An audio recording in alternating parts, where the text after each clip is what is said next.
Hello everyone, this is Jalaj and you are watching JP education hub, जहां मिलेगा आपको आपकी हर प्रॉब्लम का सॉल्यूशन। आज हम class 10th science light chapter के second part that is refraction को डिस्कस करने वाले हैं। इससे पहले एक क्लास में हम रिफ्लेक्शन को कंप्लीटली कवर कर चुके हैं, बस this class deal with only refraction of light. Refraction को समझेंगे क्या होता है, जनरल फिनोमेना दिखेंगे, क्या क्या चीज़ें हम डे टू डे लाइफ में एक्सपीरियंस करते हैं जिसमें रिफ्रैक्शन एक इम्पॉर्टेंट पार्ट प्ले करता है। इसके अलावा हम बात करने वाले हैं लॉज ऑफ रिफ्रैक्शन की, स्नेल्स लॉ की, रिफ्रैक्टिव इंडेक्स की, ठीक है, और लेंसेज के रिगार्डिंग बात करते हुए उनके न्यूमेरिकल्स को भी इस चैप्टर में हम सॉल्व करेंगे। तो बिना हमारा टाइम वेस्ट करे हुए हम क्या डिस्कस करते हैं कि रिफ्रैक्शन होता क्या है। ठीक है, उससे पहले आपने कुछ ऐसे फिनोमेनास देखे होंगे डे टू डे लाइफ में कि भाई अगर मैं एक ग्लास में पानी भर दूं और उसमें एक पेंसिल को डिप कर दूं, तो मैं क्या ऑब्जर्व करता हूं कि ये पेंसिल, जो कि एक्चुअल में तो एक स्ट्रेट है ना, बिल्कुल सीधी होती है पेंसिल, लेकिन मैं क्या ऑब्जर्व करता हूं कि ये पेंसिल मेरे को बीच में से टिल्टेड दिखने लगती है। ऐसा लगता है बीच में से पेंसिल क्या हो गई हो, टूट गई हो, दिखता है। आपको भी यही ऑब्जर्व होता होगा।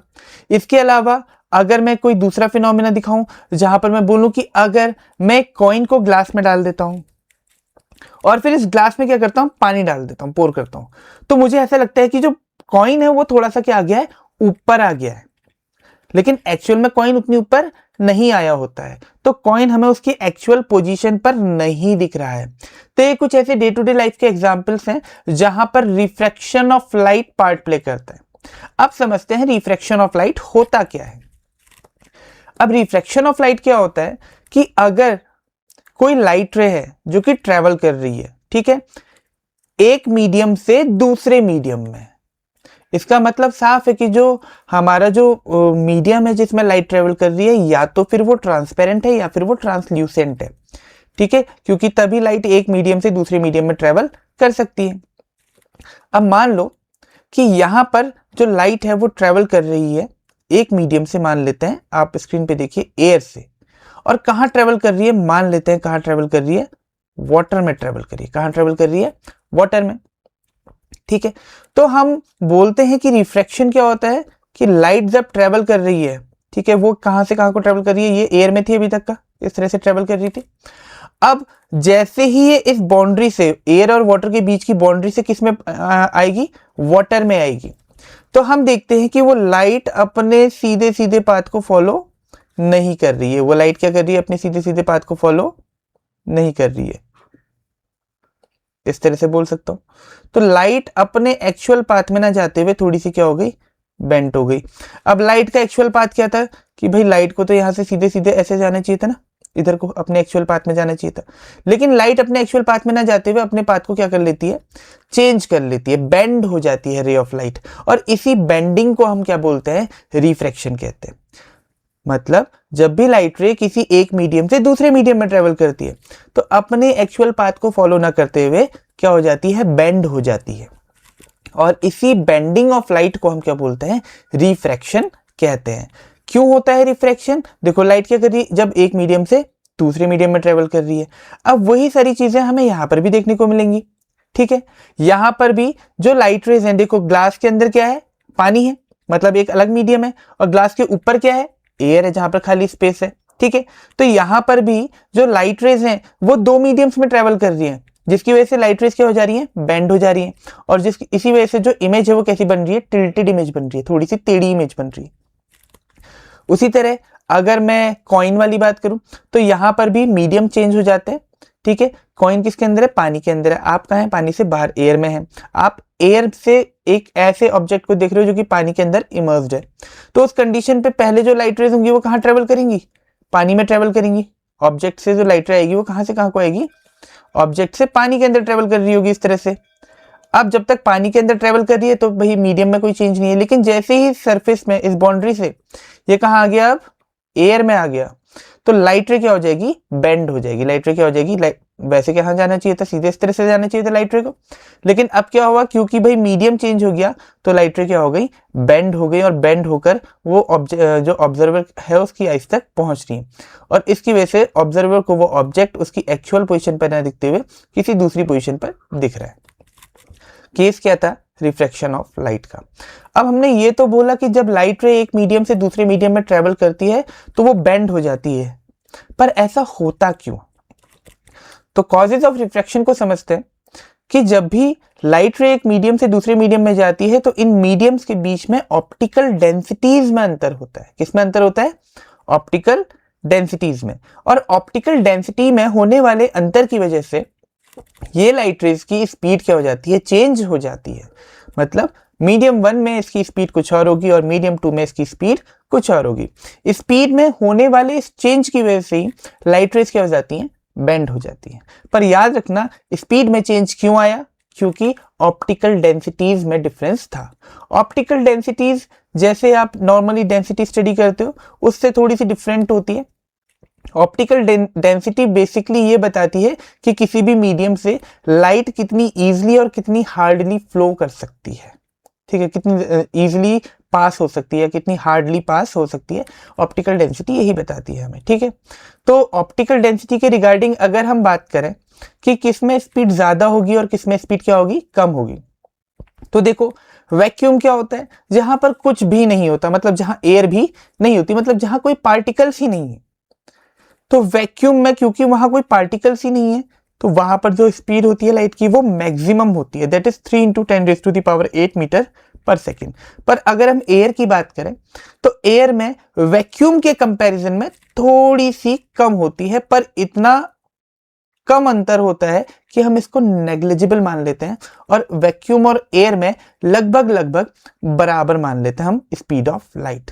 ठीक है, उसके अलावा अगर हम मटेरियल्स को चेंज करते रहें, मीडियम्स को चेंज करते रहें, तो हमें स्पीड में भी अंतर देखने को मिलेगा। अब भाई लाइट रे बेंड हो रही है तो हमेशा किस तरह से बेंड होगी, या कब वो नॉर्मल की तरफ बेंड होगी या कब वो नॉर्मल से अवे बेंड होगी, इस बात को समझते हैं।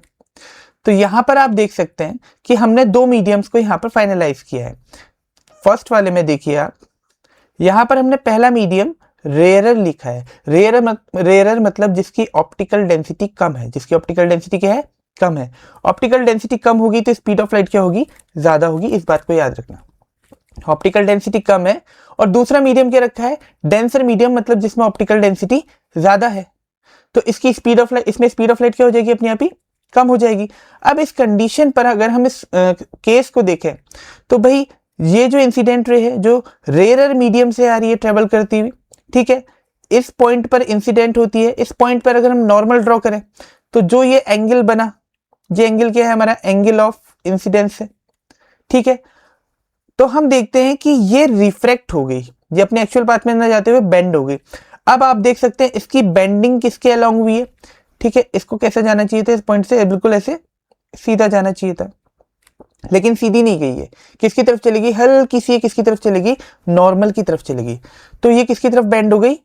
नॉर्मल की तरफ बेंड हो गई। तो याद क्या रखना है कि जब भी कौन से मीडियम से, रेयरर से डेंसर मीडियम में लाइट रे जाएगी तो उसकी बेंडिंग किस तरफ होगी? नॉर्मल की तरफ हो जाएगी। ठीक है, इसका बिल्कुल उल्टा कब होगा? अगर कोई लाइट रे डेंसर से रेयरर में जा रही है, डेंसर मीडियम से किस में जा रही है? रेयरर मीडियम में जा रही है, तो जो बेंडिंग होगी वो हमेशा क्या होगी? Away from the normal. आप देख सकते हैं डायग्राम में जो लाइट रे है वो नॉर्मल से क्या हो जा रही है? दूर भाग जा रही है। तो सिंपल फैक्ट्स हैं, की फैक्ट्स हैं याद रखने के। डेंसर टू रेयरर, ठीक है, denser to rarer away from the normal, rarer to denser towards the normal, क्या होगा भाई? बेंडिंग होगी। ठीक है, अब फाइनली चलते हैं लॉज ऑफ रिफ्रैक्शन पे। तो लॉज ऑफ रिफ्रैक्शन में जो फर्स्ट लॉ है वो तो आपके लॉ ऑफ रिफ्लेक्शन की तरह ही है। ठीक है, लाइट रे इंसिडेंट हो रही है उसको इंसिडेंट रे बोलेंगे। ठीक है, फर्स्ट मीडियम में जो है, जो लाइट रिफ्रैक्ट हो रही है उसको क्या बोलेंगे? रिफ्रैक्टेड रे। एंगल ऑफ इंसिडेंस क्या होगा? The angle between the incident ray and the normal, this one angle. And angle of refraction क्या होगा? द एंगल बिटवीन रिफ्रैक्टेड रे and the normal. So this is angle I and this is angle R. Is that clear? अब यहां पर से हम third law की तरफ, सॉरी सेकंड लॉ की तरफ चलते हैं। फर्स्ट लॉ तो सिमिलर है ना, angle of incident ray, normal and the refracted ray lies on the same point as we were, जैसे हमने बात करी थी किसमें? रिफ्लेक्शन वाले टॉपिक पे। अब यहां पर से फर्स्ट लॉ को क्लियर कर लेते हैं। फर्स्ट लॉ बोलता है that the incident ray, refracted रे and the normal all lies on the same point. तो आपको भी देखने को मिल रहा होगा इंसिडेंट रे भी वहीं आ रही है, रिफ्रैक्टेड रे भी वहीं मिली हुई है, और जो नॉर्मल ड्रॉन है ऊपर से नीचे को वो भी वहीं पर है। ठीक है, याद रखना है भाई सेकेंड लॉ, क्योंकि फर्स्ट लॉ जो है वो तो बिल्कुल रिफ्लेक्शन के जैसा ही है, सिमिलरिटी देखने को मिल रही है। सेकेंड लॉ थोड़ा सा अलग है। सेकेंड लॉ बोलता है कि दोनों ही एंगल्स का अगर हम साइन में रिलेशन देखें, मतलब sine of angle of incidence upon sine of angle of refraction, ये रेशियो हमेशा क्या आएगा आपका, कांस्टेंट आएगा। और इसी लॉ को हम क्या बोलते हैं, स्नेल्स लॉ भी कहते हैं। क्या कहते हैं इस लॉ को, स्नेल्स लॉ कहते हैं। और स्नेल्स लॉ में जो कांस्टेंट निकल कर आता है, ये कांस्टेंट क्या होगा, रिफ्रैक्टिव इंडेक्स कहलाता है। किसका, उस मटेरियल का। ठीक है, किसका रिफ्रैक्टिव इंडेक्स कहलाता है, उस मीडियम का रिफ्रैक्टिव इंडेक्स कहलाता है। वापस से समझा देता हूं, sine of angle of incidence मतलब incidence angle, and sine of angle of refraction मतलब ये वाला जो एंगल बना है एंगल आर, इन दोनों का रेशियो क्या रहेगा, हमेशा कांस्टेंट रहेगा। ठीक, और इसी को हम क्या बोलते हैं, स्नेल्स लॉ बोलते हैं। बात आई थी यहां पर एक पॉइंट की, दैट इज रिफ्रैक्टिव इंडेक्स। तो यहीं से क्लियर कर लेते हैं कि भाई रिफ्रैक्टिव इंडेक्स होता क्या है। अब रिफ्रैक्टिव इंडेक्स कोई बहुत बड़ी चीज नहीं है। रिफ्रैक्टिव इंडेक्स क्या है, बस रेशियो है स्पीड ऑफ लाइट का। ठीक है, क्या रेशियो है, स्पीड ऑफ लाइट। पर किस तरह से निकालते हैं, अगर आपको कोई अननोन मीडियम गिवन है तो आपने उस अननोन मीडियम का रिफ्रैक्टिव इंडेक्स निकालना है, तो आप क्या करोगे, कंपेयर करोगे, ठीक है, speed of light in vacuum और एयर को। किसको, speed of light in vacuum को, मैं तो एयर भी नहीं बोलूंगा, किसको, वैक्यूम मान लेते हैं कि वैक्यूम में क्या स्पीड है लाइट की, और वो जो गिवन मीडियम है, जो गिवन मीडियम है उसमें क्या स्पीड ऑफ लाइट है। इन दोनों लाइट की स्पीड का अगर मैं रेशियो निकाल दूं तो वही क्या कहलाता है, उस गिवन मीडियम का रिफ्रैक्टिव इंडेक्स कहलाता है। और सिंपल वर्ड्स में बोले तो इनको हम एब्सोल्यूट रिफ्रैक्टिव इंडेक्स भी कहते हैं। ठीक है, अब एब्सोल्यूट इसलिए बोल रहा हूं क्योंकि हम एक एब्सोल्यूट क्वांटिटी के रिस्पेक्ट में, मतलब एक स्टैंडर्ड मीडियम वैक्यूम के रिस्पेक्ट में क्या निकाल रहे हैं, किसी दूसरे मीडियम का रिफ्रैक्टिव इंडेक्स निकाल रहे हैं। तो इस कंडीशन पे इसको एब्सोल्यूट रिफ्रैक्टिव इंडेक्स कहा जाता है। ठीक है, याद क्या रखना है, speed of light in vacuum upon speed of light in the given medium. जैसे ये ऊपर जो मीडियम है, अगर मैं इसको बोल दूं कि ये क्या है, वैक्यूम है, और नीचे कोई मीडियम है, ठीक है, मीडियम काउंट कर लिया मैंने, कोई भी अननोन मीडियम हो सकता है।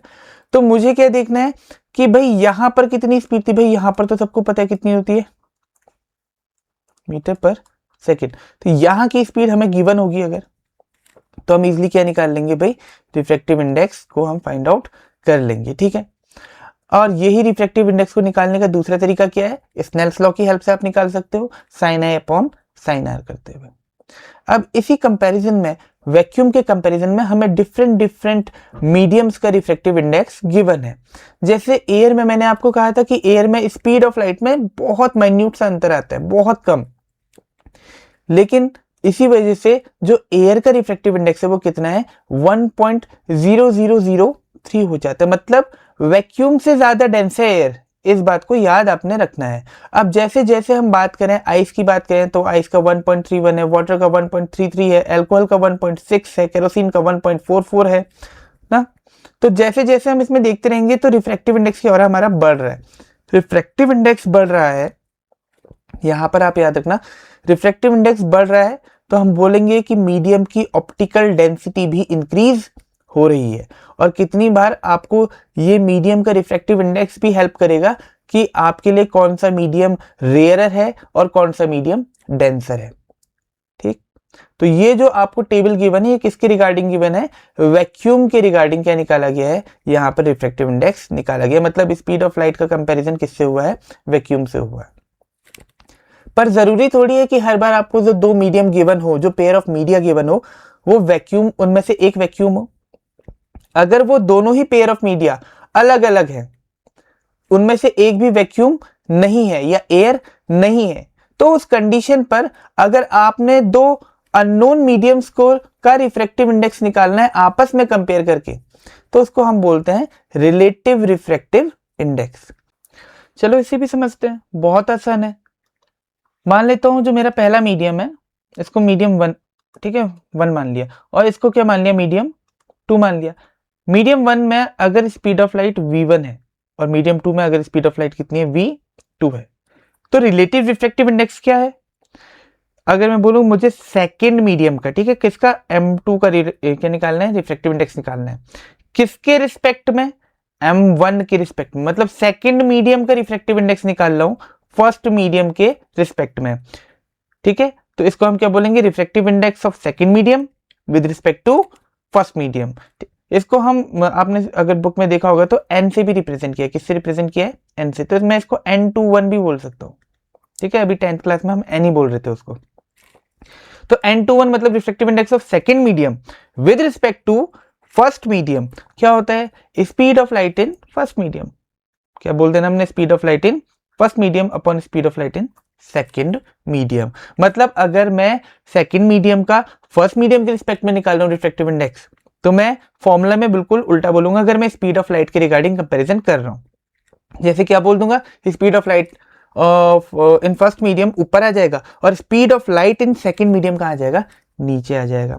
वहीं अगर मैं उनके एब्सोल्यूट रिफ्रैक्टिव इंडेक्स की रिगार्डिंग बात कर रहा हूं, तो भाई जो बोल रहे हैं refractive index of second medium with respect to first medium will be equals to refractive index of second medium upon first medium।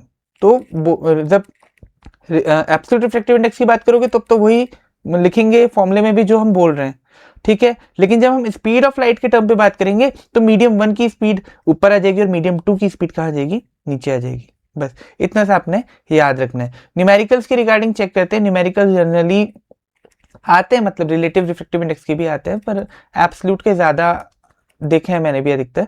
तो अगर मान लेते हैं आपको किसी एक मीडियम में स्पीड ऑफ लाइट गिवन है, मान लेते हैं उस स्पीड ऑफ लाइट कितनी गिवन है आपको, v गिवन है आपको उस मीडियम में 1.5 इंटू 10⁻8 मीटर पर second. Now what you have to find out, you have to find out the refractive index. आपने n निकालना है, ठीक है, किसका निकालना है, गिवन मीडिया का। तो nm क्या होगा, मतलब refractive index of the given medium क्या होता है, speed of light in vacuum upon speed of light in the given medium. आप इसको सीधे सीधे वैल्यूज रख लो। Speed of light in vacuum कितनी है, 3 इंटू 10⁻8 मीटर पर सेकेंड है। Speed of light in the given medium कितनी है, 1.5 इंटू 10⁻8 मीटर पर सेकेंड है। डिवाइड देंगे 15 से, 3 2 टाइम्स आएगा, मतलब 1.5 से, तो आंसर क्या आ जाएगा आपका, 2 आ जाएगा। अब याद रखना रिफ्रैक्टिव इंडेक्स की कोई भी यूनिट नहीं होती है, क्योंकि भाई ये रेशियो है सिमिलर फिजिकल क्वांटिटीज का। तो रिफ्रैक्टिव इंडेक्स की कोई भी यूनिट नहीं होती है। जो आपका आंसर आएगा वो क्या आएगा, सिर्फ और सिर्फ 2 आएगा। अगला क्वेश्चन करके देखते हैं। अगले क्वेश्चन में अब आपको रिफ्रैक्टिव इंडेक्स गिवन है, क्या गिवन है, अब आपको रिफ्रैक्टिव इंडेक्स गिवन है, दैट इज 1.25। इस कंडीशन पे आपने निकालनी है स्पीड ऑफ लाइट, क्या निकालनी है, स्पीड ऑफ लाइट। अब हमें पता है भाई n is equals to c upon v होता है, इसका मतलब v is equals to c upon n हो गया। वैल्यूज को सब्स्टिट्यूट कर देना, कुछ नहीं करना। c कितना है, 3 इंटू 10⁻8 मीटर पर सेकेंड है। n कितना है, 1.25 है। डिवाइड देते हैं, तो मैं एक काम करता हूं, इसको ऊपर नीचे 4 से मल्टीप्लाई कर देता हूं, ये हो जाएगा 12, और 1.25 को अगर मैं 4 से मल्टीप्लाई करता हूं तो ये हो जाता है 5, ठीक है। ऐसा ही होता है, आप करके देख लेना। उसके बाद में 5 से इसको डिवाइड करूं तो 5 2 ज़ा 10, 2 कैरी है, 5 4 सा 20, तो इसका आंसर है 2.4 इंटू 10⁻8 मीटर पर सेकेंड। अब क्वेश्चन नंबर 3 आप लोग खुद से सॉल्व करेंगे और मुझे कमेंट बॉक्स में इसके आंसर बताएंगे। यहीं पर एक और टॉपिक आ जाता है हमारा। यहाँ पर अब हम रिफ्रैक्शन का केस देखेंगे, लेकिन एक रेक्टेंगुलर ग्लास स्लैब के कंडीशन पे। मान लेते हैं कि हमने एक लाइट रे को इंसिडेंट किया, ठीक है। लाइट रे ओरिजिनली मतलब इनिशियली एयर में ट्रेवल कर रही है, और उसके बाद वो ट्रैवल करते हुए कहाँ चले जाती है, ग्लास स्लैब में चले जाती है, और ग्लास स्लैब के बाद वापस कहाँ आ रही है, एयर में ही आ रही। मतलब जिस मीडियम में पहले ट्रैवल कर रही थी, रिफ्रैक्ट होने के बाद वापस भी उसी मीडियम पर आ जा रही है। तो यहाँ पर भाई 2 बार मीडियम में चेंज देखने को मिल रहा है, तो मतलब साफ है कि 2 बार क्या होगा, रिफ्रैक्शन भी होगा ही होगा। अब यहां पर हमने रिफ्लेक्शन को समझते हुए आगे की बातों को डील करना है। मान लेते हैं इस पॉइंट पर ये जो लाइट रे हमारी दिख रही है आपको, इंसिडेंट रे भी लिखा है यहाँ पर, ये लाइट रे क्या है, एयर में ट्रेवल कर रही है। कहाँ ट्रेवल कर रही, एयर में ट्रेवल कर रही। अब एयर के कंपेरिजन में ग्लास कैसा मीडियम है भाई, एयर तो रेयरर मीडियम है। कैसा मीडियम है, रेयरर मीडियम है। ग्लास कैसा मीडियम है भाई, डेंसर मीडियम है। आप सबको पता है बेंडिंग कहाँ को होगी, टुवर्ड्स द नॉर्मल। ठीक है, यहाँ पर एक एंगल बना इंसिडेंट एंगल, ये बन गया हमारा कौन सा, रिफ्लेक्टेड एंगल। बेंडिंग किसकी तरफ हुई, नॉर्मल की तरफ हुई। अब आप पॉइंट एफ पे देख सकते हो भाई, ये लाइट रे वापस कहाँ जा रही है, डेंसर से कहाँ जा रही है, रेयर मीडियम में, मतलब कहाँ जा रही है, एयर में जा रही है। तो अब बेंडिंग कहाँ को होगी, अवे फ्रॉम द नॉर्मल हो जाएगी। इस कंडीशन पर ये जो लाइट रे थी सबसे पहली थी इंसिडेंट रे, ये थी बीच में कौन सी, रिफ्रैक्टेड रे। और जो लाइट रे ग्लास स्लैब से बाहर इमर्ज हो रही है, इसको हम बोलते हैं इमरजेंट रे बोलते हैं। क्या बोलते हैं, इमरजेंट रे। अब इमरजेंट रे एफ पॉइंट पर नॉर्मल के साथ जो एंगल का फॉर्मेशन कर रही है, उसी एंगल को हम क्या बोलते हैं, एंगल ऑफ इमरजेंस कहते हैं। और क्या देखा जाता है कि जो एंगल ऑफ इंसिडेंट था that is equal to the angle of emergence, मतलब जिस एंगल से लाइट रे इंसिडेंट होती है, लाइट रे उसी एंगल पर क्या हो जाती है, इमर्ज भी हो जाती है, उसी एंगल से इमर्ज आउट भी हो जाती है। ठीक है, अब हम क्या देखते हैं कि भाई जब एंगल ऑफ इंसिडेंस और एंगल ऑफ इमरजेंस सेम हो गया, तो हम देखते हैं कि जो लाइट रे है, जो इंसिडेंट रे थी हमारी, और जो इमरजेंट रे है, ये एक दूसरे के पैरेलल हो जाती है। कैसी हो जाती है, पैरेलल। और इन दोनों पैरेलल लाइंस के बीच की परपेंडिकुलर डिस्टेंस क्या कहलाती है, लेटरल डिस्प्लेसमेंट कहलाती है। ये जो आपको परपेंडिकुलर डिस्टेंस दिख रही, एक तो ये इंसिडेंट रे का एक्चुअल पाथ है जो कि डॉटेड लाइन से दिखा रखा है नीचे को, और एक एफ पॉइंट से इमरजेंट रे बनी है। अब इन दोनों रेस को अगर आप डायग्राम में भी देखोगे तो कैसी दिख रही है, पैरेलल दिख रही है। और इन दोनों रेस के बीच में एक परपेंडिकुलर डिस्टेंस है जिसको डी से यहां पर शो किया गया है, इसी को हम क्या बोलते हैं, लेटरल डिस्प्लेसमेंट कहते हैं। अब ये जो लेटरल डिस्प्लेसमेंट होती है distance between, perpendicular distance between incident ray and the emergent ray. Now from this point अगर मैं बोलूं कि ये लेटरल डिस्प्लेसमेंट डिपेंड किस पे करता है, मतलब कब ये डिस्टेंस ज्यादा होगी, कब ये डिस्टेंस कम होगी, तो ये डिपेंड करता है तीन चीजों पर। First thing is thickness of the glass, कि वो ग्लास कितना चौड़ा है, कितना मोटा है। ठीक है, सेकेंडली वो डिपेंड करता है एंगल ऑफ इंसिडेंस पर। भाई देखो, एंगल ऑफ इंसिडेंस मतलब स्नेल्स लॉ की बात करें तो इनका रेशियो क्या रहता है, एफिक्स रहता है ना। अब अगर एंगल ऑफ इंसिडेंस ज्यादा होगा तो उस कंडीशन पे हमें देखना पड़ेगा कि भाई रिफ्रैक्शन का एंगल कितना बन रहा है, जिसके रिगार्डिंग हम जज करेंगे कि लेटरल डिस्प्लेसमेंट ज्यादा होगा या लेटरल डिस्प्लेसमेंट कम होगा।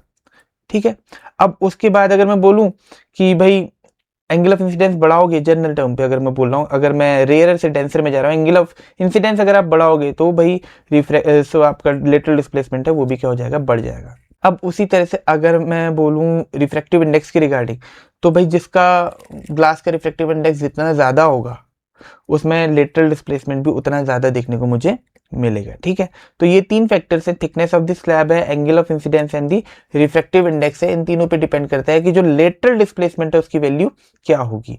अब चलते हैं भाई सबसे इंपॉर्टेंट टॉपिक, जैसे रिफ्लेक्शन मिरर के बिना अधूरा है, वैसी रिफ्रैक्शन जो है वो लेंस के बिना अधूरा है। Lens day to day life में हम सभी लोग देखते रहते हैं ना, बहुत सारे लोगों को हम देखते हैं जिन्हें चश्मा लगा होता है, या फिर हम में से भी कई लोगों को चश्मा लगा हुआ हो सकता है, तो वो तो काफी ज्यादा यूज टू भी होंगे, उनको पता ही होगा लेंस क्या होता है। लेकिन एक्चुअली हम लेंस को क्या डिफाइन कैसे डिफाइन करते हैं उसको समझना है। ठीक है, तो लेंस बेसिकली क्या है, एक ऑप्टिकल इंस्ट्रूमेंट है जो कि ट्रांसपेरेंट होता है या किसी ट्रांसपेरेंट मीडियम का बना होता है, जो कि आपने दो सरफेसेस के बीच में बाइंड कर रखा। ठीक है, मतलब दो सरफेसेस हैं आपके पास और उनके बीच में आपने क्या बाइंड कर रखा है, एक ट्रांसपेरेंट मीडियम को रखा हुआ है।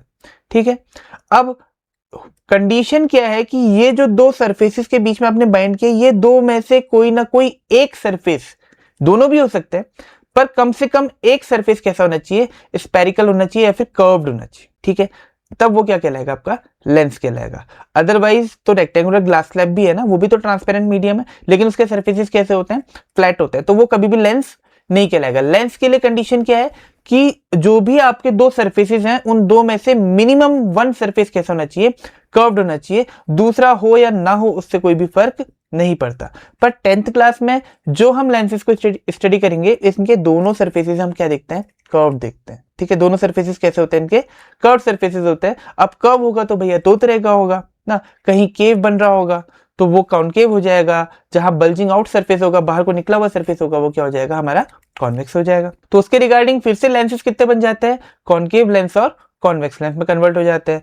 अब सबसे पहले कॉन्वेक्स लेंस को डिस्कस करते हैं। तो कॉन्वेक्स लेंस क्या होता है, सेंटर में थिक होता है। आप नीचे इमेज में भी देख सकते हो, सेंटर के नजदीक कॉन्वेक्स लेंस कैसा दिख रहा है, थिक दिख रहा है, और एंड्स की तरफ जा रहे हो तो कैसा हो रहा है, थिन हो रहा है। तो आप इसको अपने हाथ में पकड़ के इसके सेंटर और इसके एजेस को कंपेयर करके भी आप पता कर सकते हो कि ये लेंस कौन सा है, कॉन्वेक्स है या फिर कॉनकेव है।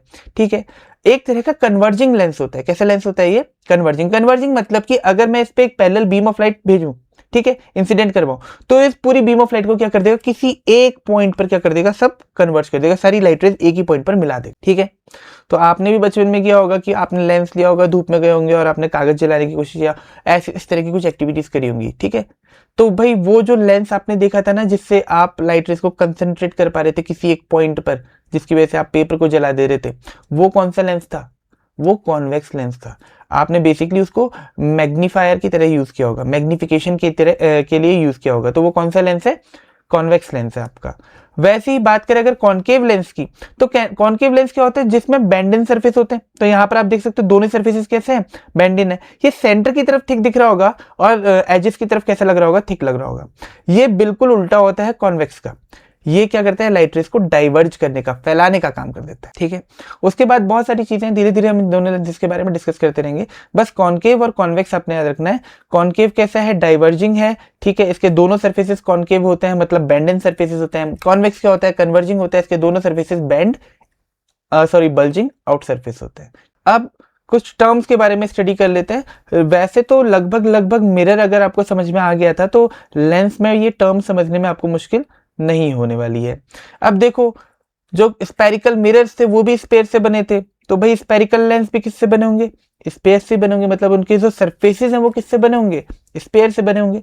अब स्पेयर होगा तो स्पेयर का सेंटर भी होगा, और वही सेंटर क्या कहलाता है, सेंटर ऑफ कर्वेचर कहलाता है। ये तो हमने वहां पर भी बोला था।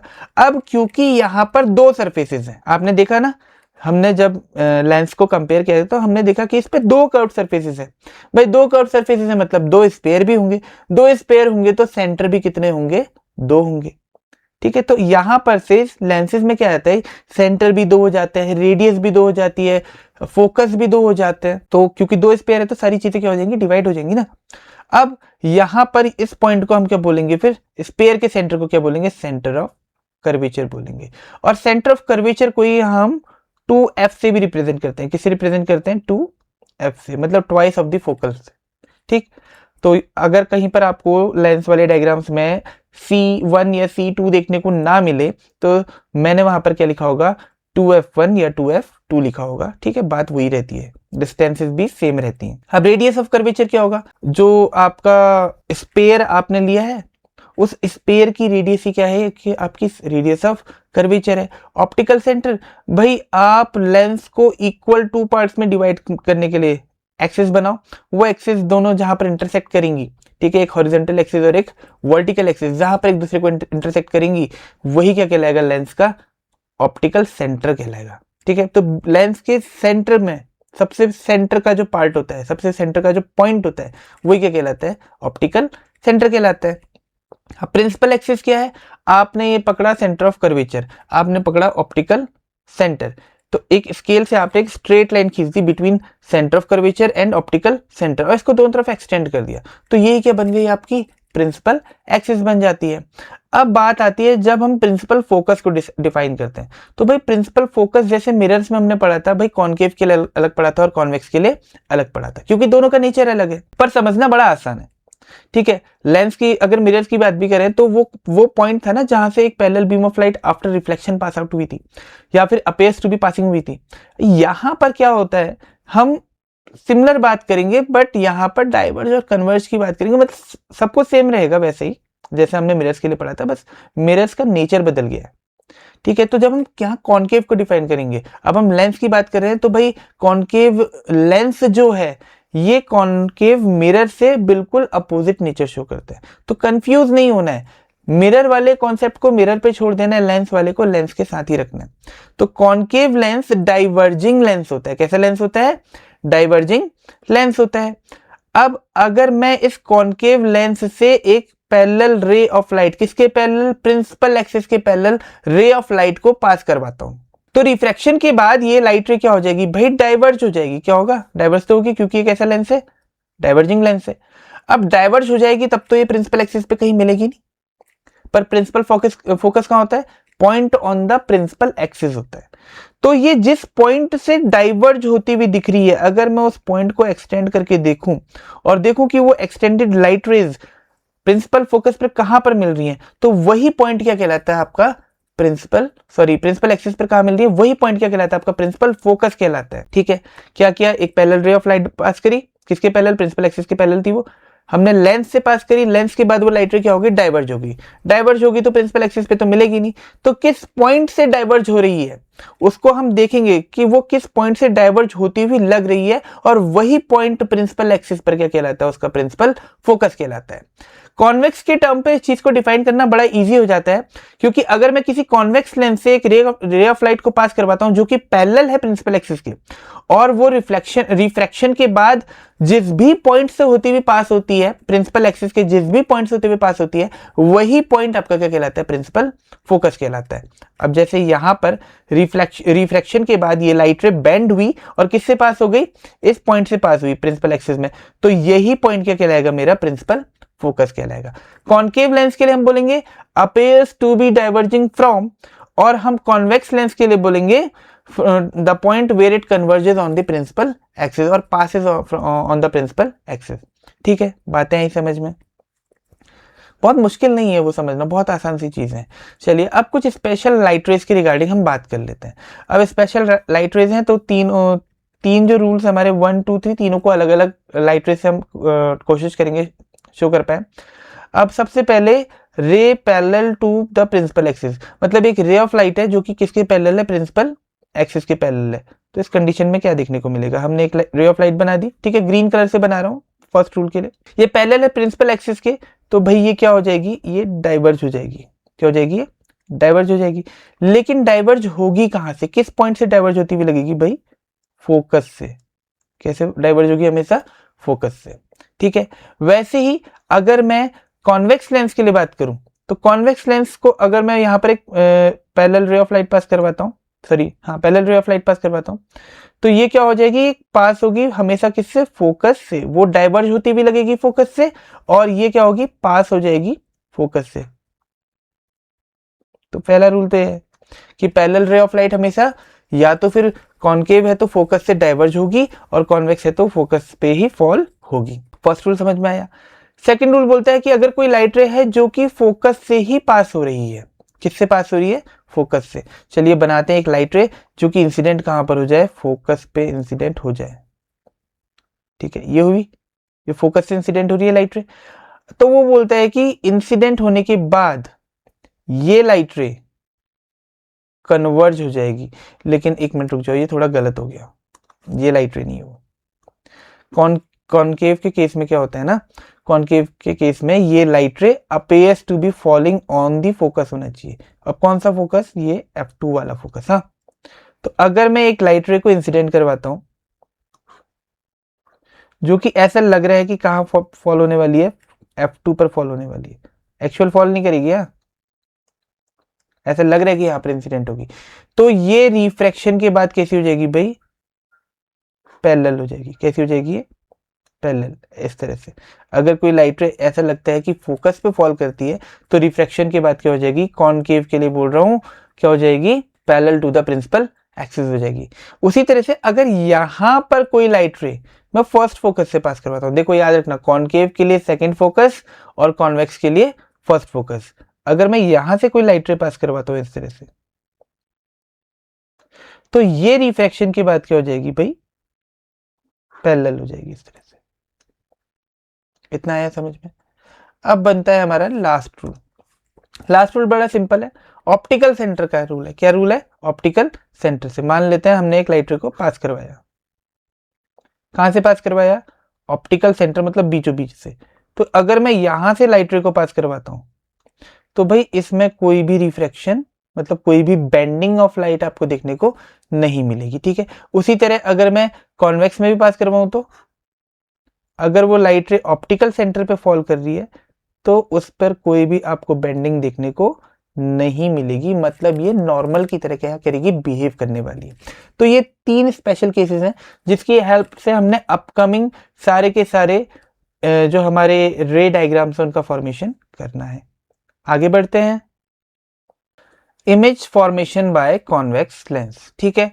जैसे मिरर्स के टर्म पे देखा था वैसे ही अब लेंस के टर्म पे देखेंगे, बहुत फटाफट इसको कवर करने की कोशिश करते हैं, ठीक है।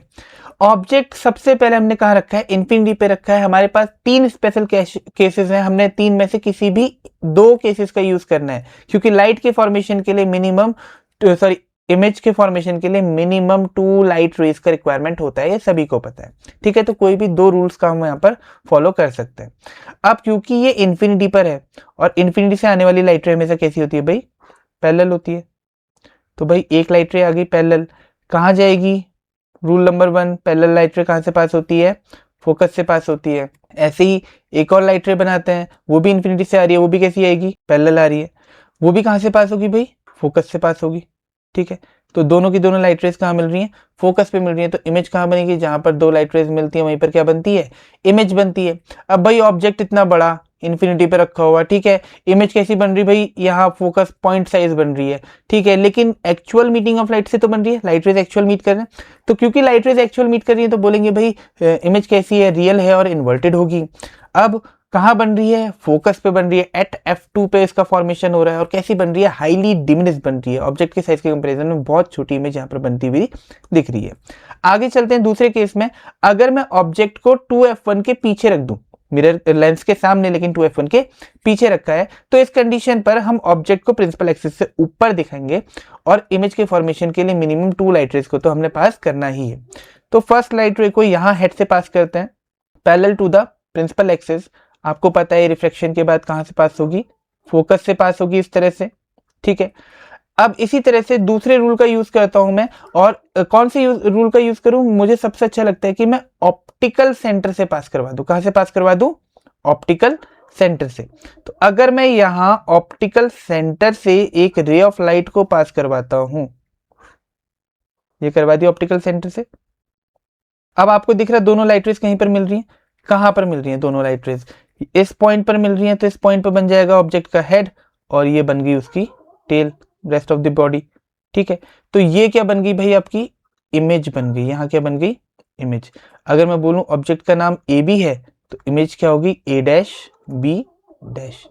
अब कंपैरिजन कर लो भाई, देखो जो इमेज बन रही है, जो क्या बन रही है, इमेज बन रही है आपकी, ये एक्चुअल मीटिंग ऑफ लाइट से बन रही है तो रियल एंड इन्वर्टेड है, ठीक है, इन्वर्टेड तो दिख ही रही है। उसके अलावा ऑब्जेक्ट के साइज के कंपैरिजन में थोड़ी छोटी है तो डिमिनिश्ड इमेज है या स्मॉलर देन दी ऑब्जेक्ट है। पोजीशन क्या है, between between f2 and 2f2 आपकी पोजीशन आ जाएगी। थर्ड केस स्टडी करते हैं। अब ऑब्जेक्ट को हमने एग्जैक्टली कहां रख दिया, 2f1 पे रख दिया है। फिर से हेड से एक लाइट रे पैरेलल, इस तरह से पैरेलल लाइट रे कहां से पास होगी, फोकस, इस तरह से, ठीक है। अब एक लाइट रे को कहां से पास कर देंगे, ऑप्टिकल सेंटर से पास कर देंगे। ऑप्टिकल सेंटर से पास होगी लाइट तो कहां, इस तरह से कहीं पर मिलेगी फोकस पे, सॉरी एक दूसरे को इंटरसेक्ट करेगी। इंटरसेक्ट करने के बाद देखें तो ऑब्जेक्ट, दोनों लाइट रेज कहां मिल रही है, इस पॉइंट पे मिल रही है। तो यहीं पर हम किसका फॉर्मेशन कर देंगे, ऑब्जेक्ट का फॉर्मेशन कर देंगे। तो ये क्या बन गया हमारा ऑब्जेक्ट, सॉरी इमेज बन गई। किसका फॉर्मेशन कर देंगे, इमेज का फॉर्मेशन कर देंगे। अब ऑब्जेक्ट का नाम ए बी है और इमेज का नाम क्या रख दिया मैंने, ए डैश बी डैश रख दिया। अब यहां पर आपने ध्यान रखना है, अगर ऑब्जेक्ट को 2f1 पे रख रहे हो तो इमेज कहां बन रही है, 2f2 पे बन रही है, ठीक है। कहां बन रहे हो, 2f1 पे रख रहे हो तो इमेज कहां बन रही है, 2f2 पे बन रही है। मतलब जहां जितना आगे ऑब्जेक्ट को आपने रखा है लेंस पे, उतनी पीछे क्या बन रही है, उसकी इमेज बन रही है। कैसी इमेज है भाई, रियल एंड इन्वर्टेड इमेज है। कैसी इमेज है, रियल एंड इन्वर्टेड है। और साइज देखो तो आप क्या है भाई, आपका जो ऑब्जेक्ट का साइज है और जो इमेज का साइज है वो क्या है, यहाँ पर बराबर है, ठीक है। तो इन छोटी छोटी टर्म्स को हमने याद रखना है। अगर ऑब्जेक्ट को और ज्यादा क्लोज हम मूव कर दें तो फिर से देखते हैं, इमेज फॉर्मेशन बनाकर एक लाइट रे पैरेलल भेज दी, ठीक है। अभी तक यही करते हुए आ रहे हैं, तो अब तो याद हो गया कि हमने क्या क्या करना है। एक लाइट रे को पैरेलल भेज देना है जो कि फोकस से पास होगी, f2 से पास होगी। दूसरी लाइट रे को मैं क्या कर दे रहा हूं, हर बार ऑप्टिकल सेंटर से पास कर दे रहा हूं। देखो देखो अभी भी, चलो हमने बना ही दिया इसको, ऑप्टिकल सेंटर से पास करने पर यहाँ पर लाइट रेज मिलती हुई दिख रही है। तो यहाँ पर क्या बन गई हमारी, ये इमेज बन गई ए डैश बी डैश। इमेज का नाम हो गया, ऑब्जेक्ट का नाम ए बी। अब देखो एक्चुअल मीटिंग ऑफ लाइट है, बिल्कुल है। कैसी इमेज है, रियल एंड इन्वर्टेड है। अगर साइज का कंपैरिजन करें तो भाई ऑब्जेक्ट छोटा लग रहा है, उसकी इमेज कैसी लग रही है, बड़ी लग रही है, मतलब मैग्नीफाइड या इनलार्ज्ड इमेज का फॉर्मेशन हुआ है। ठीक है, लास्टली पोजीशन क्या है, अब बियॉन्ड 2f2। अब कहाँ बन रही है इमेज, 2f2 से भी पीछे बन रही है। ठीक, और आगे चलते हैं। अब अगर ऑब्जेक्ट को f1 पे रख दें, ऑब्जेक्ट को f1 पे रख दें तो first ray of light parallel to the principal axis, refraction के बाद वो लाइट रे कहां से पास हो जाएगी, f2 से पास होगी। ठीक है, इस तरह से। दूसरी लाइट रे ऑप्टिकल सेंटर से पास करवा देते हैं इस तरह से। ठीक है, अब इस कंडीशन पे आप देखो ये दोनों लाइट रेज आपको कैसी लग रही, पैरेलल नहीं लग रही। अब क्या ये लाइट रेज फिर जब पैरेलल हो जाती हैं तो ये कहाँ जाके मिलती हैं, हम मानते हैं कि ये कहाँ मिल रही है लाइट रेज, इन्फिनिटी पर। कहाँ मिलेंगी ये लाइट रेज, इन्फिनिटी पे। तो जो इमेज बनेगी वो कहाँ बनेगी, इमेज कहाँ बनेगी, इन्फिनिटी पे बनेगी। कैसी होगी, रियल एंड इन्वर्टेड होगी, हाईली इनलार्ज्ड होगी ऑब्जेक्ट के साइज के कंपैरिजन में, और कहाँ बन रही होगी, इन्फिनिटी पर ये इमेज का फॉर्मेशन हो रहा होगा। लास्ट केस स्टडी करते हैं कॉन्वेक्स लेंस का। यहाँ पर अब लेंस जो हमारा ऑब्जेक्ट है लेंस के काफी ज्यादा क्लोज आ चुका है, f1 और ऑप्टिकल सेंटर के बीच में हमने ऑब्जेक्ट को रखा है। फिर से वही कंडीशन अप्लाई करते हैं। First case, light rays parallel to the principal axis that will passes through the f2 focus. Okay, another light ray, let's draw it from the optical center. इस तरह से ऑप्टिकल सेंटर से पास करवा दी हमने। अब देखते हैं भाई, ऑप्टिकल सेंटर से पास करवाने पर ये लाइट रे थी ना, ये देखो ये दोनों लाइट रेज क्या हो रही है, एक दूसरे से दूर जा रही है, डाइवर्ज हो रही है। अब जो डाइवर्जेंस लाइट रेज होती हैं इनको आप इन्फिनिटी तक भी एक्सटेंड कर लो ना, कभी नहीं मिलने वाले, इनके बीच की जो डिस्टेंस है वो हमेशा बढ़ते ही रहेगी। तो इस कंडीशन पर हम इन लाइट रेज को बैकवर्ड एक्सटेंड करते हैं, मतलब लेंस से आगे की तरफ को एक्सटेंड करने लगेंगे, अपोजिट डायरेक्शन में। मतलब तो अगर मैं ऑप्टिकल सेंटर वाली लाइट रे को एक्सटेंड करूं, ठीक है, इस तरह से कर सकता हूं, और ऐसे ही जो फोकस वाली लाइट रे इसको भी एक्सटेंड कर दूं, तो इस तरह से करूंगा तो आपको दिख रहा होगा कि लाइट रेज कहीं ना कहीं पर मिलेंगी। एक्चुअली नहीं मिल रही है पर अपेयर्स टू बी मीटिंग तो हो रही है। अब जिस पॉइंट पर ये मिल रही है वहीं पर किसका फॉर्मेशन होगा भाई, इमेज का फॉर्मेशन हो जाएगा। तो ये बन गई आपकी इमेज, ये था आपका ऑब्जेक्ट। अब मुझे आप खुद ही बताओ ये इमेज कैसी इमेज बनी है। ठीक है, ये इमेज कैसी इमेज बनी है, क्या ये रियल एंड इन्वर्टेड इमेज है, नहीं है ना।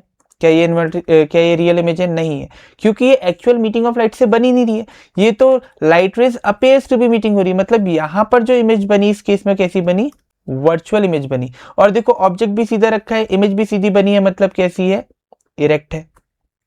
ठीक है, उसके अलावा देखो तो कहां बनी है, f1 और 2f1 के बीच में बनी है, और इसका साइज ऑब्जेक्ट के साइज के कंपैरिजन में काफी ज्यादा बड़ा है।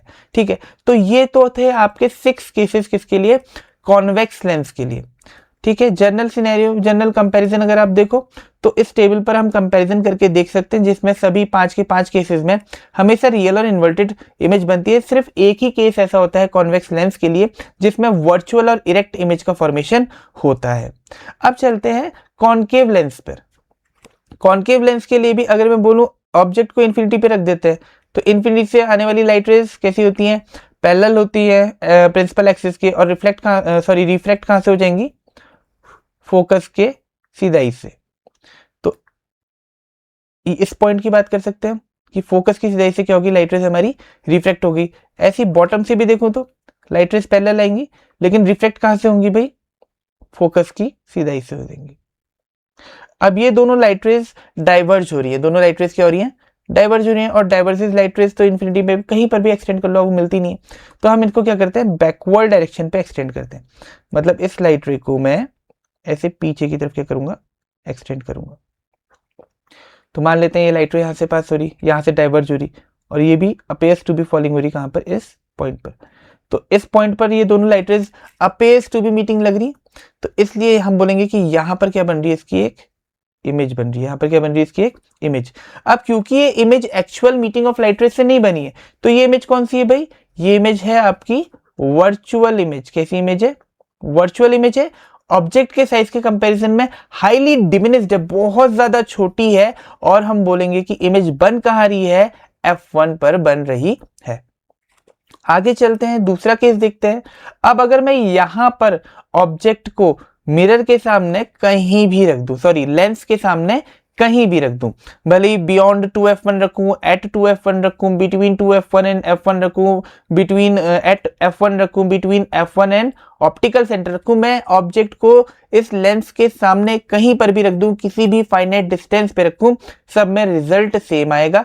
क्या रिजल्ट सेम आएगा, एक केस मैं आपको बना के दे रहा हूं, बाकी केसेस को आप ट्राई करते रहिए।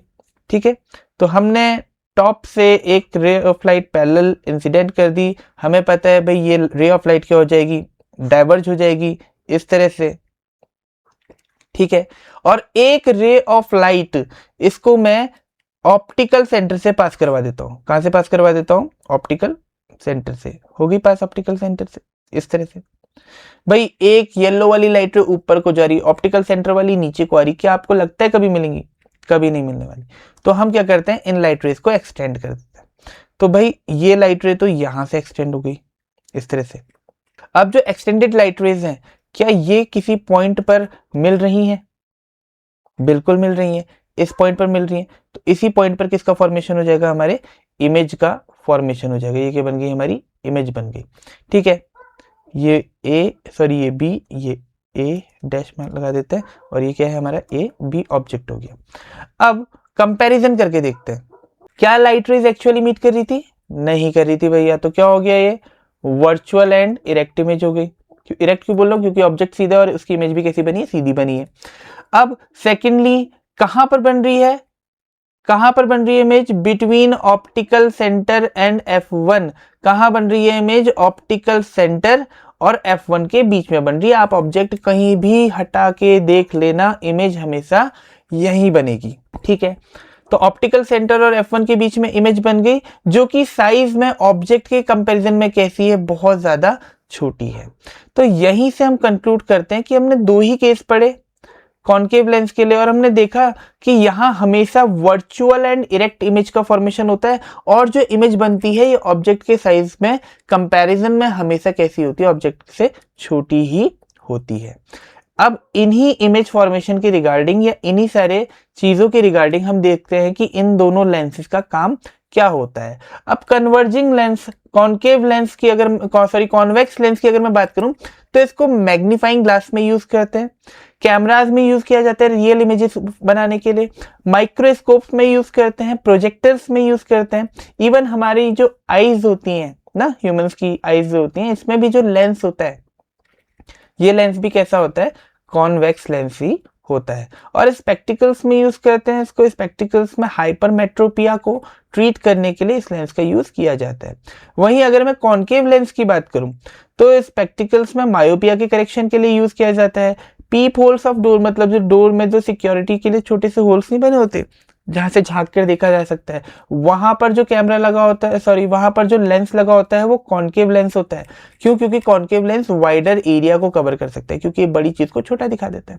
टेलीस्कोप में आईपीस में यहाँ पर लगा हो सकता है। ठीक है, बाइनोकुलर्स में लगा होता है, लेजर बीम एक्सपेंडर्स में, जो कि laser light beam of light को ऐसे फैलाते हैं ना, डाइवर्ज करवा देते हैं, उसमें लगा होता है। सिक्योरिटी व्यूअर्स में लगा होता है। तो यहाँ पर कौन सा लेंस लगा होगा, कॉनकेव लेंस लगा होगा। ठीक है, ये कुछ कॉमन यूजेस हैं जिनको आपने हल्का फुल्का याद रखना होता है। अब चलते हैं भाई आगे और फिनिशिंग की तरफ इस चैप्टर में, जहां पर हमने मिरर में मिरर फॉर्मूला पढ़ा था, मैग्निफिकेशन पढ़ा था, वैसे ही लेंसेज के केस में भी क्या होता है, लेंस फॉर्मूला होता है, जो कि फोकल लेंथ, इमेज डिस्टेंस और ऑब्जेक्ट डिस्टेंस के बीच के रिलेशन को हमें बताता है। देखो यहाँ पर बहुत जरूरी है चीज को याद रखना कि जो लेंस फॉर्मूला होता है that is 1/f is equal to 1/v minus 1/u। क्या होता है ये गलत लिखा है यहाँ पर, 1/f is equal to 1/v minus 1/u होता है। ओके, तो यही फर्क होता है। ये क्या लिखा है यहाँ पर, ये एक्चुअल में पता है क्या लिखा है, ये मिरर फॉर्मूला लिखा हुआ है। ये क्या लिखा है, मिरर फॉर्मूला लिखा है, ठीक है। मिरर फॉर्मूला में होता है 1/f is equal to 1/v plus 1/u। Lens formula में उल्टा हो जाता है 1/v माइनस 1/u हो जाता है। इस बात को आपने याद रखना है, क्योंकि अधिकतर बच्चे इन्हीं फॉर्मूलाज में गड़बड़ करते हैं और उनका न्यूमेरिकल क्या हो जाते हैं, गलत हो जाते हैं। उसके अलावा मैग्निफिकेशन की अगर मैं बात करूं, देखो सिंपल फॉर्मूला तो वही रहेगा, height of the image upon height of the object. लेकिन जब हम v और u के टर्म पे कंपेयर करते हैं तो magnification for lens the formula is m is equals to v upon u। क्या होता है फॉर्मूला, v अपॉन u। अब अगर आपके मैग्निफिकेशन की वैल्यू ग्रेटर देन 1 है, ठीक है, ग्रेटर देन 1 कब होगा, जब आपकी इमेज बड़ी होगी और जो ऑब्जेक्ट होगा वो छोटा होगा, तो वहां पर इनलार्ज इमेज बन रही है, ठीक है। इस तरह से समझना है। अगर मैग्निफिकेशन एग्जैक्टली 1 आ रहा, मतलब जो साइज ऑब्जेक्ट का है वही साइज किसका है, इमेज का है। और अगर आपका मैग्निफिकेशन लेस देन 1 आ रहा, मतलब डेसिमल वैल्यूज आ रही है, तो इस कंडीशन पर हम बोलेंगे कि जो ऑब्जेक्ट है वो बड़ा है और जो इमेज है वो क्या है, छोटी है। ये तो हो गया भाई वैल्यू के रिगार्डिंग, कि 1 ग्रेटर देन 1 है तो क्या, 1 है तो क्या, और लेस देन 1 है तो क्या।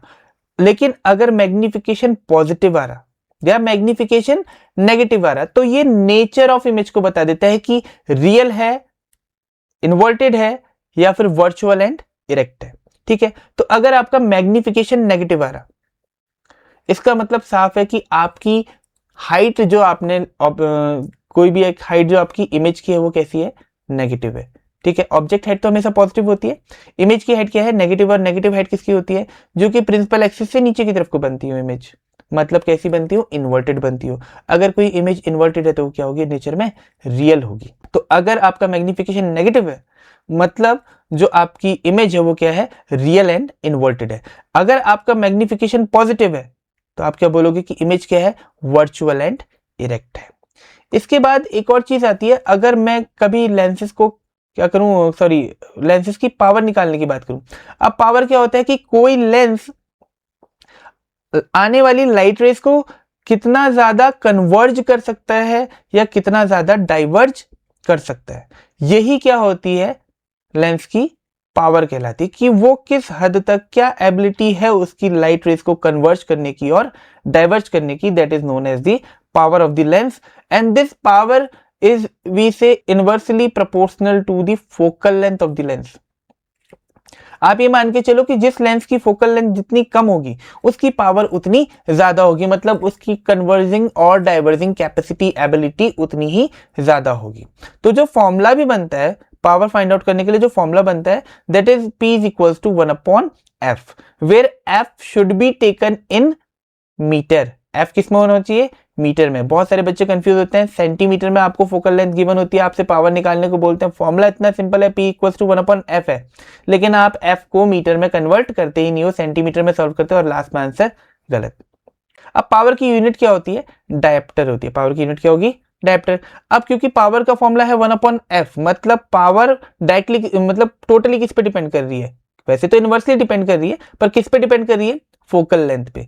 अब अगर फोकल लेंथ पॉजिटिव होगी तो पावर भी पॉजिटिव होगी, अब अगर फोकल लेंथ नेगेटिव होगी तो पावर भी नेगेटिव होगी।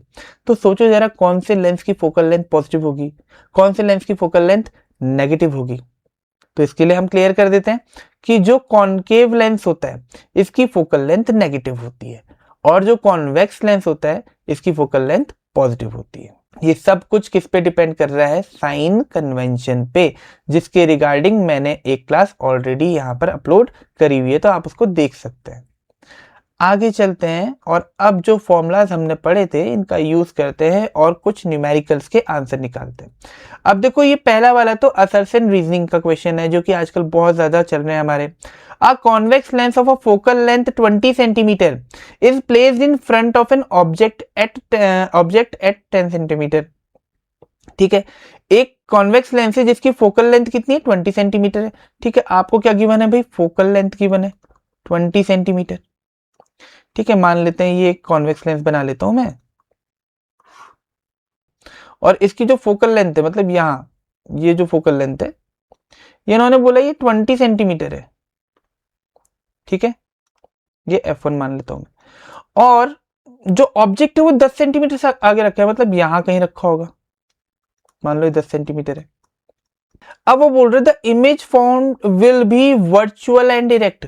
तो भाई कौन सा केस आ गया ये, when object is place between F1 and optical centre, तो सबको पता है इस कंडीशन पे इमेज जो बनती है कैसी बनती है, वर्चुअल एंड डायरेक्ट बनती है। क्यों बनती है, क्योंकि लाइट रेज डाइवर्ज हो रही होती है ना। अब चलो देखते हैं, for a convex lens when the object is place between optical centre and the principal focus it forms a virtual and direct image. अब क्योंकि इसने रीजन क्या दिया, रीजन क्या है कि जब भी किसी हम ऑब्जेक्ट को ऑप्टिकल सेंटर और F1 के बीच में रखते हैं तो भाई वही केस तो बन रहा। असर्शन में हमें फोकल लेंथ की डिस्टेंस वैल्यू बता रखी है, ऑब्जेक्ट डिस्टेंस की वैल्यू बता रखी है, वो उसकी रिगार्डिंग कंपेयर करें। लेकिन अगर मैं डायग्राम के बेसिस पे देखूं, रे डायग्राम के बेसिस पे देखूं, तो भाई एक्चुअल में ऑब्जेक्ट कहाँ पर रखा हुआ है, ऑप्टिकल सेंटर और फोकल प्रिंसिपल फोकस के बीच में। तो केस तो वही बन गया ना कि जब भी हम ऑब्जेक्ट को प्रिंसिपल फोकस और ऑप्टिकल सेंटर के बीच में रखते हैं तो उसकी इमेज कैसी बनती है, वर्चुअल एंड डायरेक्ट बनती है। तो भाई बिल्कुल सही है, ए भी सही है और आर भी सही है, और जो रीजन है वो करेक्ट एक्सप्लेनेशन है किसका, ए का। तो हम यहां पर जाएंगे for the first option, that is both A and R R correct and R is the correct explanation of A. अगला क्वेश्चन देखते हैं, a simple viewer uses a concave lens to obtain a wide field of view. ठीक है, concave है भाई, concave का काम क्या होता था, बड़े ऑब्जेक्ट को छोटा दिखाता, मतलब रेंज ऑफ जो व्यूइंग है उसको इनहेंस कर देना, उसको इंक्रीज कर देना, एक वाइडर रेंज प्रोवाइड करना आपको। ठीक है, when an object is placed in front of a concave lens, the outgoing rays diverges as if they originate from a point on the same side of the lens. The image formed is always virtual, erect and diminished. Such lenses are also useful where reduction of image size is needed before further imaging. Now देखो बहुत सही कहा उसने कि हमारे पास जो lens होता है, कौन सा लेंस है भाई ये, ठीक है, कॉनकेव लेंस की बात हो रही है। अब जब कॉनकेव लेंस में हम बात करते हैं तो अगर मैं इसमें लाइट रेस को इंसिडेंट करवाऊं इस तरह से, ठीक है, मैं तो बोला था पैरेलल करने के लिए, तो क्या हो जाती है भाई, डाइवर्ज हो जाती है। क्या हो जाती है, डाइवर्ज हो जाती है, और ऐसे पॉइंट से डाइवर्ज होती हुई लगती है कि लेंस के फ्रंट से कहीं से ये क्या हो रही हो, इमर्ज हो रही हूँ जैसे। ठीक है, तो वो फोकस की बात कर रहे हैं, किसकी बात कर रहे हैं वो, फोकस की। अब इस कंडीशन पे उसने पूछा क्या है, which lens is used in this viewer and what type of image does it form. तो ये भाई ये आंसर तो क्वेश्चन में ही था, कौन सा लेंस यूज किया है, कॉनकेव लेंस यूज किया है, और कैसी इमेज बन रही है भाई, कॉनकेव लेंस हमेशा कैसी इमेज बनाता है, वर्चुअल एंड इरेक्ट इमेज बनाता है। Now can a single concave lens project a real image on a screen? No. एक सिंगल कॉनकेव लेंस तो कभी भी रियल इमेज का फॉर्मेशन स्क्रीन पे कर ही नहीं सकता, क्योंकि कॉनकेव जो लेंस होता है ये हमेशा, इसमें लाइट रेज जब इमेज का फॉर्मेशन करते हैं तो light rays appears to be meeting होती हैं, और अपेयर्स टू बी मीटिंग होने की वजह से कभी भी वो इमेज को स्क्रीन पर आप ऑब्टेन कर ही नहीं सकते, और स्क्रीन पर सिर्फ और सिर्फ रियल इमेज ही ऑब्टेन होती है। तो रीजन में क्या बताना है कि जब कॉनकेव लेंस जो होता है यहाँ पर लाइट रेज एक्चुअली मीट नहीं करती हैं, डाइवर्ज हो जाती हैं, और जिसकी वजह से जो इमेज बनती है वो वर्चुअल इमेज बनती है, और वर्चुअल इमेज को आप कभी किसी भी स्क्रीन पर ऑब्टेन नहीं कर सकते। Now then third part, for a concave lens a focal length f is equal to, अब देखो साइन कन्वेंशन के साथ दिया गया है, f -15 है, ठीक है, ऑब्जेक्ट इज प्लेस्ड, u आपको -30 सेंटीमीटर दिया, फाइंड द इमेज डिस्टेंस। आपके पास फॉर्मूला है by using lens formula, 1/f is equal to 1/v minus 1/u। आप सीधे सीधे वैल्यूज रख दो, या फिर एक काम करते हैं, पहले हम 1/v इज इक्वल टू देख लेते हैं, v निकालना है, 1/v इज इक्वल टू कितना हो जाएगा, 1/f प्लस 1/u हो जाएगा। वैल्यूज रख दो, 1/v is equal to 1/f कितना है, 1/-15 सेंटीमीटर, u कितना है 1/-30 सेंटीमीटर। सॉल्व करते हैं, v is equal to LCM ले लेते हैं, 15 30 एलसीएम आ गया हमारा, यहां पर हो गया -2, यहां हो गया -1, that will be 30/3, v is equals to, so I guess, sorry, 1/v is equals to, so we can say that v is equals to 10 centimetre, -10, okay, -10 आ गए। तो इस तरह से आप क्या निकाल सकते हो भाई, ऑब्जेक्ट डिस्टेंस निकाल सकते हो। यहां तक का समझ में आया। For the same lens calculate the power in dioptre and state the sign. अब सेम लेंस के लिए आपको फोकल लेंथ पता है, आपको फोकल लेंथ पता है, तो अब आपने क्या निकालनी है, इसकी पावर निकालनी है। पावर क्या होता है भाई, P is equal to 1/f, और फोकल लेंथ किस में होनी चाहिए, मीटर में होनी चाहिए। तो भाई इसको सॉल्व कर लेते हैं, 1/f बोला है ना। अब क्या कर देता हूँ, इसको 100 से मल्टीप्लाई कर देता हूँ, क्योंकि मैंने सेंटीमीटर में लिखना है तो मैं सेंटीमीटर में लिख लेता हूँ, माइनस में वैल्यू भी आ जाएगी, ठीक है। अब इसको 100 को डिवाइड कर दो भाई 15 से, ठीक है। हाँ यही करना पड़ेगा, 100 को डिवाइड कर लेते हैं, तो ये हो गया 20 टाइम, ये हो गया 5 से भी 3 टाइम्स कर रहे हैं, ठीक है। और डिवाइड कर लेते हैं, हो जाएगा 6.67। यही आ रहा है सबका आंसर, या मैंने कुछ गलत कर दिया। तो वैल्यू क्या आएगी, लेकिन हमारी नेगेटिव आएगी, और यूनिट क्या आ जाएगी, डायप्टर आ जाएगी। अब बाकी आप लोग मुझे कमेंट सेक्शन में बताइए कि ये न्यूमेरिकल क्या मैंने सही किया है या फिर इसमें कुछ गलती करी है। ओके, जहां पर कुछ समझ में ना आया आप मेरे से कमेंट बॉक्स में पूछ भी सकते हैं। एक और क्वेश्चन डिस्कस कर लेते हैं, दैट इज आपके सामने एक रे डायग्राम बना हुआ है। यहाँ पर आपको कौन सा लेंस दिख रहा है, पहले तो लेंस देखते पे चलो भाई, कौन सा लेंस है, कॉन्वेक्स लेंस है। ऑब्जेक्ट को 2f1 पे रखा है भाई, माइंड में तुरंत रिकॉल करो, 2f1 पे रखा है, इमेज कहाँ बनेगी, 2f2 पे बनेगी, सेम साइज एज ऑब्जेक्ट होगी, रियल और इन्वर्टेड होगी। अब चलते हैं क्वेश्चन की तरफ। Which type of the lens is used in the above diagram. कौन सा लेंस है भाई, बहुत बच्चों वाला सवाल आ गया। कौन सा लेंस है, कॉन्वेक्स लेंस है, ठीक है। What type of image is formed in the above case. कौन सी कैसी इमेज बनी है भाई, लाइट रेज एक्चुअली मीट कर रही है, सबको पता है, रियल एंड इन्वर्टेड इमेज बन रही है। What is the focal length of the lens. अब फोकल लेंथ क्या होती है भाई, आपने इमेज को अच्छे से देखना है, डायग्राम को और अच्छे से देखना है, ठीक है। ऐसे देख लो, एक्सटेंड करते हैं इसको। अब बताओ क्या है डिस्टेंस ऑप्टिकल सेंटर इस पॉइंट से ना, फोकल मतलब f1 तक की डिस्टेंस, यही डिस्टेंस तो क्या कहलाती है, हमारी फोकल लेंथ कहलाती है। कितनी है फोकल लेंथ, 20 सेंटीमीटर। कितनी है फोकल लेंथ, 20 सेंटीमीटर, ठीक है। अब क्योंकि ये कॉन्वेक्स लेंस है तो इसकी फोकल लेंथ आप पॉजिटिव ही शो करोगे, कॉनकेव होता तो भाई नेगेटिव शो कर लेते। अगले क्वेश्चन पे चलते हैं। अगला क्वेश्चन, इसको भी हम थोड़ा सा एक्सपेंड कर लेते हैं ताकि आप लोग पढ़ पाओ इसको easily. Now, this question asks about while describing the image formation by a convex lens, a student noted the following. अगर वो convex lens से images को formation कर रहा है, उसको describe कर रहा है, तो उसने क्या notice किया। When the object is placed at 2f1, अगर 2f1 पे ऑब्जेक्ट रखते हैं, बिल्कुल इससे पहले वाले क्वेश्चन की तरह बोल रहा, the image is formed as 2f2, तो इमेज क्या बनती है 2f2 is and is the same size, ठीक है भाई, ये तो होता है 2f2 पे 2f1 पे ऑब्जेक्ट रखते हैं तो 2f2 पे उसकी इमेज बनती है जो कि ऑब्जेक्ट के साइज के बिल्कुल बराबर होती है। पहला वाला सही लग रहा है भाई।